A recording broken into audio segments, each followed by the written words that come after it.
এই মুহূর্তে কিশোরগঞ্জ থেকে যুক্ত হচ্ছেন সহকর্মী মশিউর রহমান নাদিম। ভোটের খবর জানবো তার কাছ থেকে। নাদিম, ঘড়ির কাঁটা বলছে আর মাত্র 20 মিনিট বাকি আছে ভোট প্রদানের। কেমন পরিস্থিতি দেখছেন, আর শেষ মুহূর্তে আসলে ভোটারের উপস্থিতি আপনি কেমন দেখছেন?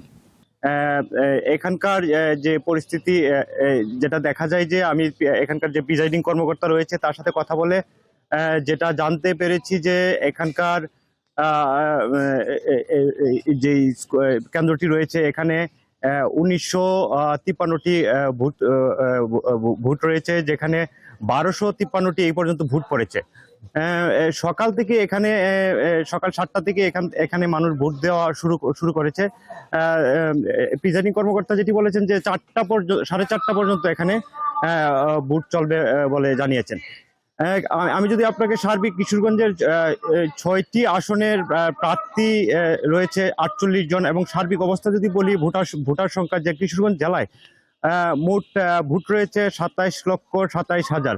এর মধ্যে পুরুষ ভোটার রয়েছে প্রায় 13,94,185 জন, এবং নারী ভোটার সংখ্যা রয়েছে 13,32,787 জন। আপনি এখানে হচ্ছে যে পোস্টাল ব্যালটের রেজিস্ট্রেশনের মোট ভোটার সংখ্যা রয়েছে 28,407 জন।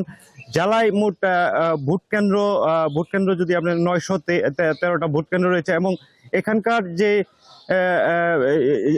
যে রিটার্নিং কর্মকর্তা আছেন আসলাম মোল্লা, উনি যেটি জানিয়েছেন যে কিশোরগঞ্জের সার্বিক যে নিরাপত্তা ব্যবস্থা, এখানে পুলিশ, বিজিবি, সেনাবাহিনী সহ সবাই এখানে ভালোভাবে সার্বিক নিরাপত্তায় নিয়োজিত আছে।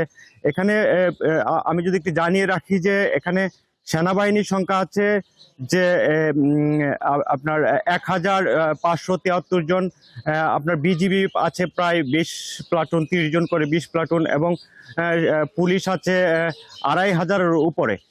এবং সার্বিকভাবে বলা যায় যে কিশোরগঞ্জ জেলায় যে রিটার্নিং কর্মকর্তা আছেন উনি সর্বোচ্চ নিরাপত্তা ব্যবস্থা নিশ্চিত করেছেন। নাদিম, পরবর্তীতে ভোট গণনার খবর জানতে আপনার সঙ্গে আবারও যুক্ত হব।